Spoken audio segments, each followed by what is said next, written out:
అందరికీ నమస్తే. Study time YouTube ఛానల్‌కు స్వాగతం. ఈ రోజు నుండి తెలంగాణ ఇంటర్మీడియేట్ విద్యా మండలికి సంబంధించినటువంటి రాజనీతి శాస్త్రానికి సంబంధించినటువంటి ప్రథమ మరియు ద్వితీయ సంవత్సరానికి సంబంధించినటువంటి అన్ని పాఠాలు కూడా ఈ ఛానల్‌లో అందుబాటులో ఉంచడానికి ప్రయత్నం చేస్తున్నాను.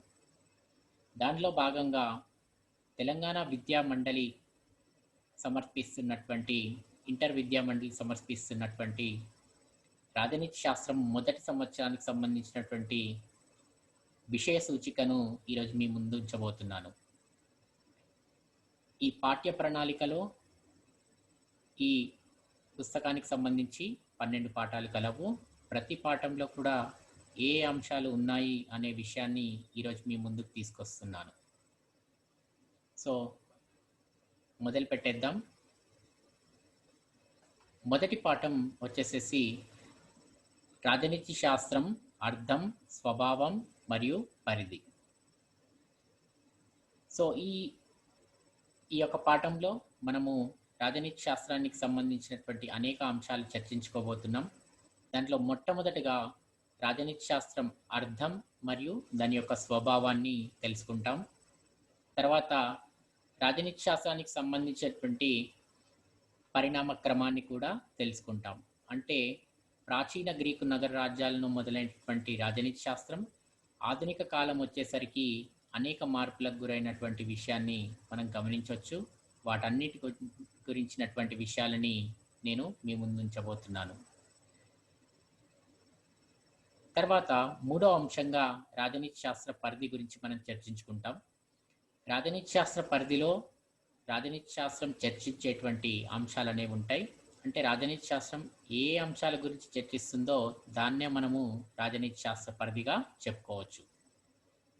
సమాజం కావచ్చు, మానవుడి గురించి కావచ్చు, తర్వాత రాజ్యం గురించి కావచ్చు, ప్రభుత్వం గురించి కావచ్చు, హక్కులు, విధులు, ఇతర సమస్యలు కావచ్చు, వీటన్నిటి గురించి కూడా మనకి రాజనీతి శాస్త్రం చర్చిస్తుంది. కాబట్టి ఆ అంశాలన్నిటి గురించి కూడా మనము చర్చించుకోబోతున్నాం.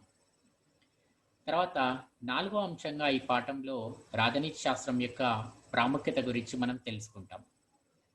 రాజనీతి శాస్త్రం అసలు మనం ఎందుకు చదవాలి? ప్రతి పౌరుడికి కూడా రాజనీతి శాస్త్రం అనేది చాలా ముఖ్యమైనటువంటిది.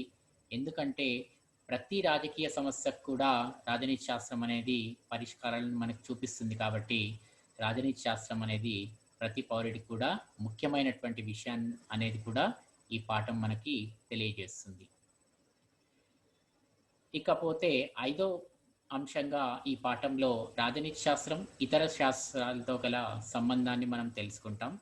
దాంట్లో భాగంగా చరిత్ర, అర్థశాస్త్రం మరియు సమాజ శాస్త్రం గురించి రాజనీతి శాస్త్రానికి ఉన్నటువంటి సంబంధాన్ని మనము తెలుసుకోబోతున్నాం.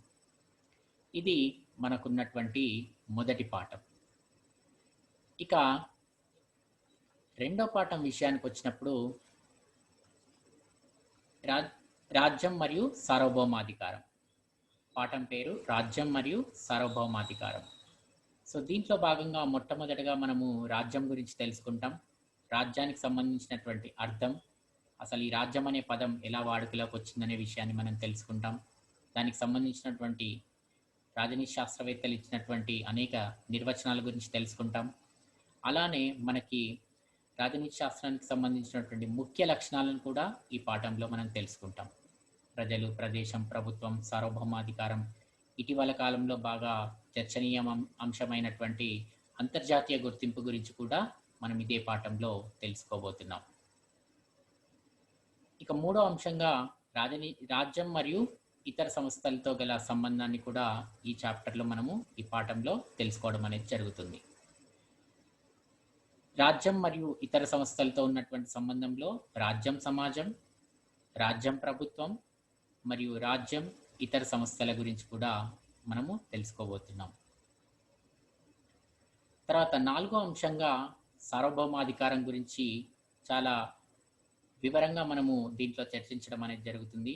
సార్వభౌమాధికారానికి సంబంధించినటువంటి నిర్వచనాలు కావచ్చు, తర్వాత సార్వభౌమాధికారం లక్షణాలు, సార్వభౌమాధికారం యొక్క రకాలు, తర్వాత ఏకత్వ సార్వభౌమాధికారం సిద్ధాంతం, తర్వాత బౌద్ధ సార్వభౌమాధికార సిద్ధాంతం గురించి కూడా ఈ పాఠ్యాంశంలో మనము తెలుసుకోవడం జరుగుతుంది. ఇది మనకున్నటువంటి రెండవ పాఠం. ఇక మూడో పాఠం విషయానికి వస్తే జాతి, జాతీయత, జాతీయవాదం. సో దీంట్లో కూడా మనం అనేక అంశాలు తెలుసుకుంటాం. మొట్టమొదటగా జాతి అంటే దాని యొక్క అర్థం, నిర్వచనాలు తెలుసుకుంటాం. అలానే జాతి మరియు రాజ్యం మధ్య ఉన్నటువంటి వ్యత్యాసాలను కూడా మనం తెలుసుకోవడం అనేది జరుగుతుంది. ఇక ఇదే పాఠంలో రెండో అంశం జాతీయత. జాతీయతకు సంబంధించినటువంటి అర్థం, నిర్వచనాలు తెలుసుకుంటాం. అలానే ముఖ్యంగా జాతీయతకు సంబంధించినటువంటి ముఖ్య లక్షణాల గురించి కూడా మనం దీంట్లో తెలుసుకోవడం అనేది జరుగుతుంది. ఇదే కాకుండా జాతి మరియు జాతీయత మధ్య గల వ్యత్యాసాలను కూడా మనము ఈ పాఠంలో చర్చించుకోవడం జరుగుతుంది. తర్వాత ఈ పాఠంలో మూడో అంశంగా జాతీయవాదం గురించి చెప్పుకుంటాం. జాతీయవాదానికి సంబంధించి జాతీయవాదం యొక్క ప్రాముఖ్యత, జాతీయవాదంలో ఉన్నటువంటి ప్రయోజనాలు, తర్వాత జాతీయవాదంలో ఉన్నటువంటి కొన్ని దుష్పరిణామాలను కూడా మనం చర్చించుకోవడం అనేది జరుగుతుంది. ఇక నాలుగో అంశంగా జాతీయ వేర్పాటువాద సిద్ధాంతం గురించి కూడా మనము దీంట్లోనే చర్చించుకోవడం అనేది జరుగుతుంది. జాతీయ వేర్పాటువాద సిద్ధాంతం ద్వారా అనేక ఆధునిక రాజ్యాలన్నీ కూడా జాతి రాజ్యాలుగా ఏర్పడడం అనేది జరిగింది. సో దాని యొక్క ప్రభావం గురించి మనము ఈ పాఠంలో చర్చించుకోవడం అనేది జరుగుతుంది. ఇకపోతే మనము నాలుగో పాఠం విషయానికి వస్తే, నాలుగో పాఠం పేరు వచ్చేసేసి రాజనీతి భావనలు. ఈ రాజనీతి భావనలో చాలా అంశాలను మనం చర్చించుకోబోతున్నాం. మొట్టమొదటిగా శాసనం, తర్వాత స్వేచ్ఛ, తర్వాత సమానత్వం, తర్వాత న్యాయం, ఆఖరిగా శక్తి మరియు అధికారం. ఈ అన్ని అంశాల గురించి కూడా చాలా స్పష్టంగా మనం చర్చించుకోవడం అనేది జరుగుతుంది. సో ప్రతి అంశంలో కూడా అనేకమైనటువంటి అంశాలు అనేవి ఉన్నాయి. అందుకనే ఇది మొత్తం టెక్స్ట్ బుక్లోనే అతిపెద్ద పాఠ్యాంశంగా మనము చెప్పుకోవచ్చు. సో దాంట్లో ఏమేమి చర్చించుకుంటాం అనేది మనము ఒకదాని తర్వాత ఒకటి ఇప్పుడు తెలుసుకుందాం. నాలుగో పాఠానికి సంబంధించి ఫస్ట్ శాసనం గురించి తెలుసుకుంటాం. శాసనం యొక్క అర్థ వివరణ, దానికి సంబంధించినటువంటి కొన్ని నిర్వచనాలు తెలుసుకుంటాం. తర్వాత శాసనం ఆధారాల గురించి తెలుసుకుంటాం. తర్వాత శాసన వర్గీకరణ గురించి తెలుసుకుంటాం. ఆఖరుగా సమన్యాయ పాలన గురించి కూడా ఇదే అంశంలో మనం చర్చించుకోవడం జరుగుతుంది. సో శాసనం అర్థం, అసలు శాసనం అనే పదం ఎక్కడి నుంచి తీసుకున్నాం, దానికి సంబంధించినటువంటి వివరాలు తెలుసుకుంటాం. శాసనం అనేది అసలు ఎలా వచ్చింది, దాని యొక్క ఆధారాల్లో మనం తెలుసుకుంటాం. శాసన వర్గీకరణ, ఎన్ని రకాల శాసనాలు ఉన్నాయి అనే విషయాన్ని తెలుసుకుంటాం. అలానే సమన్యాయ పాలన, అసలు ఈ సమన్యాయ పాలన అంటే ఏంటిది అనేది కూడా ఈ అంశంలో మనం చర్చించుకోవడం జరుగుతుంది. ఇకపోతే నాలుగో పాఠంలో రెండో అంశంగా స్వేచ్ఛ గురించి తెలుసుకుంటాం. స్వేచ్ఛ అర్థ వివరణ మరియు నిర్వచనాల గురించి తెలుసుకుంటాం. స్వేచ్ఛ అనే పదం మరి ఎక్కడి నుంచి వచ్చింది అనే అంశాలు మనకి దీని ద్వారా తెలుస్తాయి. తర్వాత స్వేచ్ఛ లక్షణాల గురించి మనం చర్చించుకుంటాం.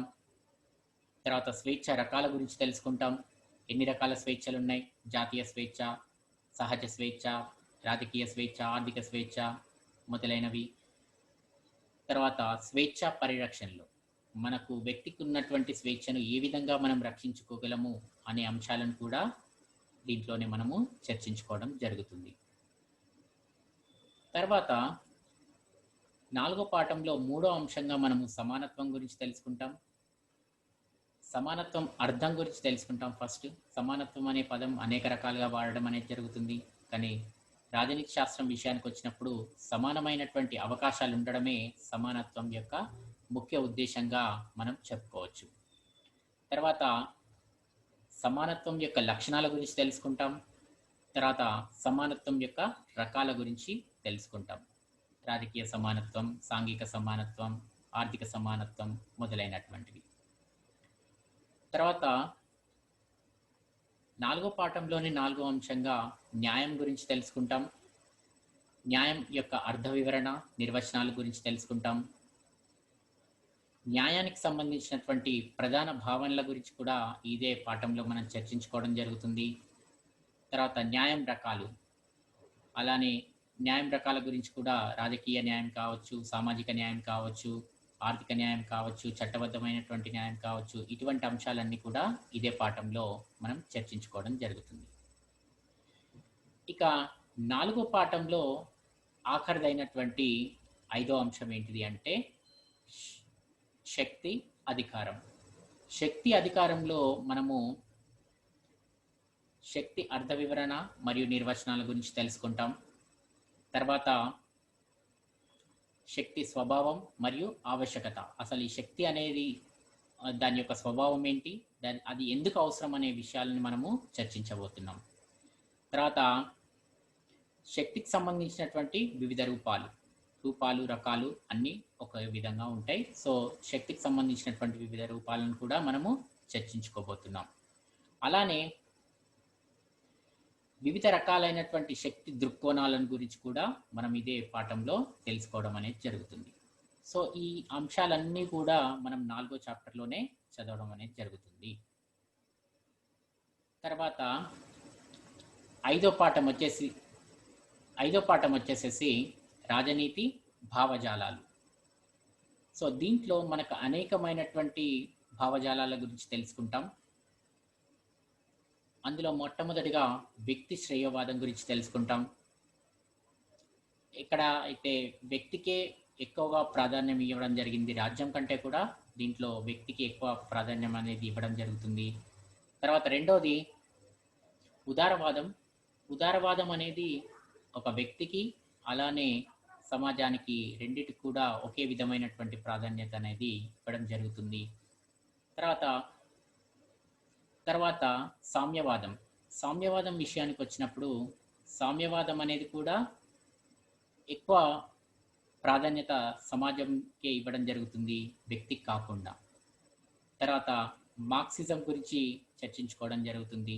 మార్క్స్ చెప్పినటువంటి అనేక అంశాలను దీంట్లో మనము చర్చించుకోబోతున్నాం. తర్వాత 5వ పాఠంలో ఆఖరి అంశం ఏంటి అంటే గాంధీయిజం మరియు మౌలిక భావాలు. వీటన్నిటి గురించి కూడా మనకి 5వ పాఠంలో మనము తెలుసుకోబోతున్నాం. ఇక 6వ పాఠం విషయానికి వచ్చినప్పుడు 6వ పాఠం వచ్చేసేసి హక్కులు, విధులు. హక్కులు, విధులలో మొట్టమొదటిగా మనం హక్కుల గురించి చర్చించుకుంటాం. హక్కులలో మనము హక్కుల యొక్క అర్థం, నిర్వచనాలు, హక్కుల లక్షణాలు, హక్కుల వర్గీకరణ, హక్కులు ఎన్ని రకాలుగా ఉంటాయి వాటి గురించి తెలుసుకుంటాం. సహజ హక్కులు, నైతిక హక్కులు, చట్టబద్ధమైన హక్కులు, మళ్ళీ చట్టబద్ధమైన హక్కులు 3 రకాలు, రాజకీయ, ఆర్థిక మరియు పౌర హక్కులు. వీటన్నిటి గురించి కూడా మనము స్పష్టంగా చర్చించుకోవడం అనేది జరుగుతుంది. తర్వాత హక్కుల పరిరక్షణలు. ప్రతి పౌరులకు ఉన్నటువంటి హక్కులను మనం ఏ విధంగా కాపాడుకోవచ్చు అనే అంశాలను మనకి ఈ యొక్క అంశం అనేది తెలియజేస్తుంది. తర్వాత మానవ హక్కుల పరిణామం. అసలు ఈ మానవ హక్కులు అనేవి ఎక్కడి నుంచి ఆవిర్భవించినాయి, దాని యొక్క క్రమ పద్ధతి ఏంటి, ఇప్పటివరకు ఎలా మారుతూ వచ్చినాయి అనే విషయాలని పరిణామ క్రమంలో మనము మానవ హక్కుల గురించి చర్చించబోతూ ఉన్నాం. తర్వాత విధుల గురించి చర్చిస్తాం. విధులకు సంబంధించి అర్థం మరియు నిర్వచనాల గురించి తెలుసుకుంటాం. తర్వాత విధుల రకాలు. విధుల రకాలలో మనకి నైతిక విధులు, చట్టబద్ధ విధులు ఉంటాయి. తర్వాత చట్టబద్ధ విధులలో మనకి మళ్ళీ అనేక రకాలైనటువంటి విధులు కూడా ఉండడం అనేది జరుగుతుంది. సంవర్ధక విధులు, సంరక్షక విధుల గురించి కూడా మనం దీంట్లోనే చర్చిస్తాం. తర్వాత ప్రాథమిక విధులు. ప్రాథమిక విధులు మన భారత రాజ్యాంగంలో పొందుపరిచినటువంటి ప్రాథమిక విధుల గురించి కూడా దీంట్లో మనము తెలుసుకోబోతున్నాం. మనకి మొత్తంగా 11 ప్రాథమిక విధులు ఉంటాయి. ఆ 11 ప్రాథమిక విధుల గురించి కూడా మనకి దీంట్లోనే సమాచారం అనేది లభిస్తుంది. తర్వాత ఆఖరిగా హక్కులు మరియు విధుల మధ్య ఏ విధమైనటువంటి సంబంధం ఉందో కూడా ఇదే పాఠ్యాంశంలో మనము తెలుసుకోబోతున్నాం. సో ఇది మనకున్నటువంటి 6వ పాఠం. ఇక 7వది వచ్చేసేసి పౌరసత్వం. పౌరసత్వంలో మనము పౌరసత్వం భావన, చరిత్ర. పౌరసత్వం అనేది ఎలా మొదలైంది, దానికి సంబంధించినటువంటి చరిత్ర, పౌరసత్వం అంటే ఏమిటి, దీంట్లో మనకు కావాల్సినటువంటి సమాచారం అంతా కూడా మనం తెలుసుకోవచ్చు. తర్వాత రెండవది పౌరసత్వం రకాలు. ఏక పౌరసత్వం, ద్వంద్వ పౌరసత్వం, తర్వాత ఇటీవల కాలంలో విశ్వ పౌరసత్వం అనే మాట కూడా బాగా వినపడుతుంది. సో దానికి సంబంధించినటువంటి అనేక విషయాలను కూడా మనం ఈ పాఠ్యాంశంలో తెలుసుకోవచ్చు. తర్వాత పౌరసత్వం పొందే విధానాలు. మనకి 2 పద్ధతులు ఉంటాయి. 2 పద్ధతుల ద్వారా పౌరసత్వం అనేది లభిస్తుంది. ఒకటి సహజ పద్ధతి, రెండవది సహజీకృత పద్ధతి. తర్వాత పౌరసత్వం ఎలా కోల్పోబడుతుంది, ఒక పౌరుడు తన దేశం యొక్క పౌరసత్వాన్ని ఎలా కోల్పోతాడు, ఏ అంశాల ద్వారా కోల్పోతాడు అనే విషయాల్ని మనం దీంట్లో తెలుసుకుంటాం. తర్వాత ఉత్తమ పౌరుల లక్షణాలు. మంచి పౌరుడిగా ఒక దేశంలో ఉండాలంటే అతనికి ఎటువంటి లక్షణాలు ఉండాలి అనే విషయాలని మనము దీంట్లో చర్చించబోతున్నాం. ఇది మనకున్నటువంటి 7వ పాఠం. తర్వాత 8వ పాఠం వచ్చేసేసి ప్రజాస్వామ్యం. ప్రజాస్వామ్యానికి సంబంధించినటువంటి ప్రజాస్వామ్యం అర్థం, నిర్వచనాలు, ప్రజాస్వామ్యం యొక్క లక్షణాలు, ప్రజాస్వామ్యం రకాలు. దీంట్లో 2 రకాలు ఉంటాయి, ప్రత్యక్ష ప్రజాస్వామ్యం మరియు పరోక్ష ప్రజాస్వామ్యం. వీటి గురించి కూడా మనం తెలుసుకుంటాం. తర్వాత ప్రజాస్వామ్యం విజయానికి కావలసినటువంటి పరిస్థితులను కూడా మనం తెలుసుకోవడం జరుగుతుంది. తర్వాత ప్రజాస్వామ్యంలో ప్రజాభిప్రాయం యొక్క పాత్ర ఏ విధంగా ఉంటుంది అనే విషయాలను కూడా ఆఖరిగా ఈ పాఠంలో మనం చర్చించుకోవడం జరుగుతుంది. తర్వాత వచ్చేసేసి 9వ పాఠం లౌకికవాదం. ఈ లౌకికవాదానికి సంబంధించి లౌకికవాదం అర్థం మరియు నిర్వచనాల గురించి తెలుసుకుంటాం. తర్వాత లౌకికవాదం ఆవిర్భావం గురించి తెలుసుకుంటాం. తర్వాత లౌకికవాదం ముఖ్య లక్షణాలు, దాంట్లో ఉన్నటువంటి ముఖ్య లక్షణాలను కూడా ఇందులోనే తెలుసుకోవడం జరుగుతుంది. తర్వాత లౌకిక రాజ్యం అంటే ఏంటిదో కూడా తెలుసుకుంటాం. అంటే మతంతో సంబంధం లేనటువంటి రాజ్యాన్నే లౌకిక రాజ్యం అని మనం చెప్పుకోవచ్చు. తర్వాత మతపరమైనటువంటి రాజ్యం. మతపరమైనటువంటి రాజ్యం అంటే ఏంటిదో కూడా తెలుసుకుంటాం. తర్వాత భారతదేశ పరంగా లౌకిక రాజ్యం గురించి కూడా మనం దీంట్లో చర్చించుకుంటాం. భారతదేశాన్ని ఏ విధంగా మనం లౌకిక రాజ్యం అని చెప్పుకోవచ్చో కూడా దీని ద్వారా మనకి తెలుస్తుంది. ఇది 9వ పాఠం. తర్వాత 10వ పాఠం విషయానికి వచ్చినప్పుడు రాజ్యాంగం. రాజ్యాంగానికి సంబంధించి అర్థ వివరణ, నిర్వచనాల గురించి తెలుసుకుంటాం. తర్వాత చారిత్రక నేపథ్యం, రాజ్యాంగం అనేది అసలు ఎక్కడి నుంచి ప్రారంభమైంది, ఆధునిక కాలం వచ్చేసరికి అన్ని రాజ్యాలలో కూడా ఇప్పుడు రాజ్యాంగం అనేది ఉంది. దానికి సంబంధించినటువంటి చారిత్రక నేపథ్యం అనేది కూడా మనం తెలుసుకోవడం జరుగుతుంది. తర్వాత రాజ్యాంగంకి సంబంధించినటువంటి మౌలిక లక్షణాలను కూడా మనము దీంట్లో తెలుసుకుంటాం. అంటే ప్రతి రాజ్యాంగానికి కూడా కొన్ని మౌలిక లక్షణాలు అనేవి ఉంటాయి. అవి ఏంటివి అనేది దీని ద్వారా, ఈ పాఠం ద్వారా మనకి తెలుస్తుంది. తర్వాత రాజ్యాంగాల వర్గీకరణ. రాజ్యాంగాలు ఏ విధంగా వర్గీకరించబడ్డాయి, దాంట్లో రాజ్యాంగ లిఖిత, అలిఖిత, దృఢ, అదృఢ, ఈ విధంగా రాజ్యాంగాల వర్గీకరణ అనేది జరిగింది. వాటన్నిటి గురించి కూడా స్పష్టంగా మనము తెలుసుకోవచ్చు. దాంట్లో ఉన్నటువంటి ప్రయోజనాలు ఏంటివి, లోపాలు ఏంటివి, తర్వాత దృఢ అదృఢ మధ్య వ్యత్యాసాలు, లిఖిత అలిఖిత మధ్య వ్యత్యాసాలు ఏ విధంగా ఉంటాయి, ఇవన్నీ కూడా ఈ పాఠంలో చర్చించడం అనేది జరిగింది.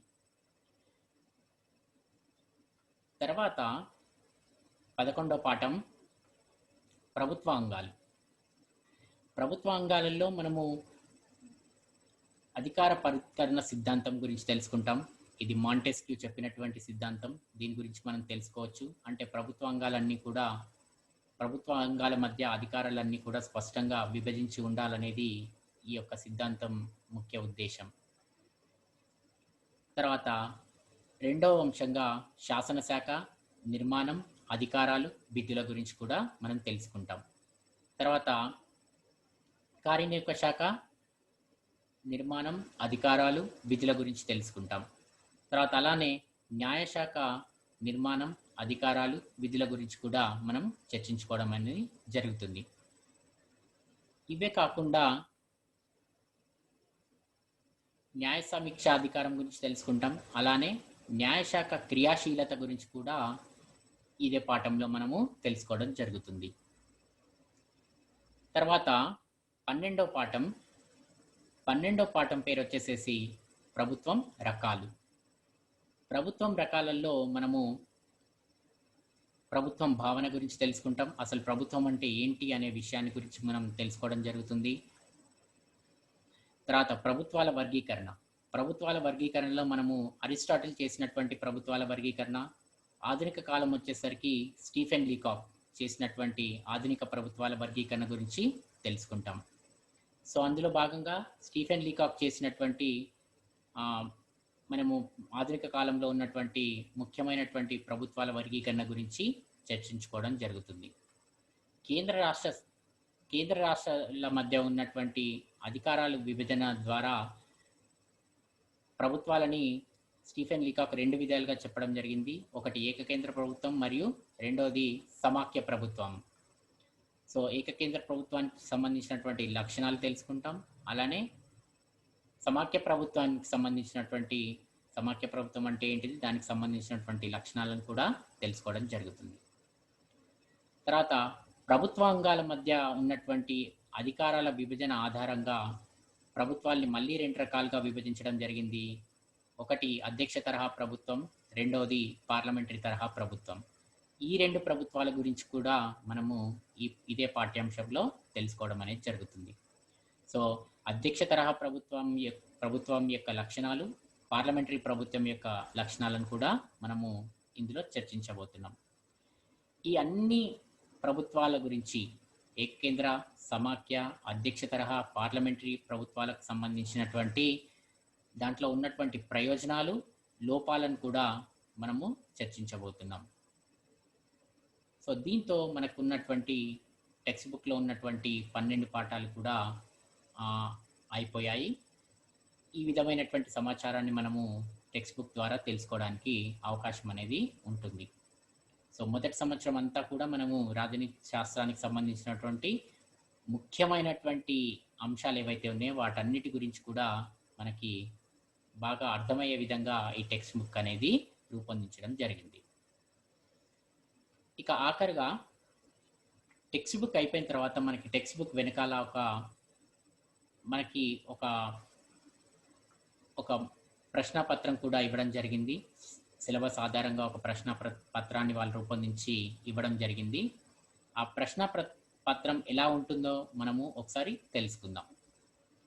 సో ఈ పత్రంలో మనకి 3 భాగాలు ఉంటాయి. Section A, section B, section C. Section ఏలో 5 ప్రశ్నలు ఇస్తారు. మనం రాయాల్సింది ఏవైనా 3 ప్రశ్నలకు సమాధానాలు రాయాలి. ప్రతి ప్రశ్నకు కూడా 10 మార్కులు అనేవి కేటాయించడం జరుగుతుంది. ఓకే, 5 ఇస్తారు, దాంట్లో 3 రాయాలి. 3 × 10 = 30. తర్వాత రెండో సెక్షన్ బి సెక్షన్కి వచ్చేప్పటికి బి సెక్షన్లో 12 ప్రశ్నలు ఉంటాయి. ఆ 12 ప్రశ్నల్లో మనం రాయాల్సింది 8 ప్రశ్నలకు సమాధానాలు రాయాలి. ప్రతి ప్రశ్నకు కూడా 5 మార్కుల చొప్పున కేటాయించడం జరిగింది. 5 × 8 = 40. ఇక ఆఖరి సెక్షన్ సిలో మనకి 20 ప్రశ్నలు ఉంటాయి. మనం ఏవైనా 15 వాటికి సమాధానాలను రాయాలి. ప్రతి ప్రశ్నకు కూడా 2 మార్కులు ఉంటాయి. 2 × 15 = 30. సో ఈ విధంగా మనకి పత్రం అనేది ఇవ్వడం జరుగుతుంది. ఎందుకంటే ఈ పత్రం గురించి తెలుసుకోవడం చాలా ముఖ్యం. మనము యాన్యువల్ ఎగ్జామ్కి ప్రిపేర్ అయ్యేటప్పుడు ఇది బాగా ఉపయోగపడుతుంది. దీన్ని బట్టే మనము ప్రిపరేషన్ అనేది కూడా కొనసాగించేటువంటి అవకాశం ఉంటుంది. కాబట్టి దీని గురించి కూడా తెలుసుకోవాలనేది నా యొక్క ముఖ్య ఉద్దేశం.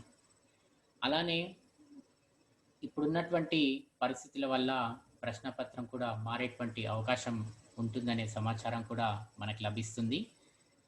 అయితే ఒకవేళ ప్రశ్నపత్రంలో ఏవైనా మార్పులు ఉన్నట్టయితే కూడా మనకు తెలిసినట్టయితే దాన్ని కూడా ఒక వీడియో రూపంలో మీ ముందు ఉంచడానికి నేను ప్రయత్నం చేస్తాను. సో అంతవరకు ప్రతి ఒక్కరు కూడా ఈ ఛానల్ని చూడండి.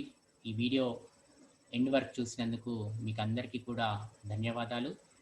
మీరు కూడా లైక్ చేయండి మరియు సబ్స్క్రైబ్ చేసుకోండి. అలానే మీకు ఎవరైతే స్టూడెంట్స్ వాళ్ళకి సబ్జెక్ట్ పరంగా నాలెడ్జ్ కావాలని కోరుకుంటున్నారో అటువంటి వాళ్ళందరికీ కూడా ఈ ఛానల్ యొక్క సమాచారాన్ని షేర్ చేయండి. Thank you very much.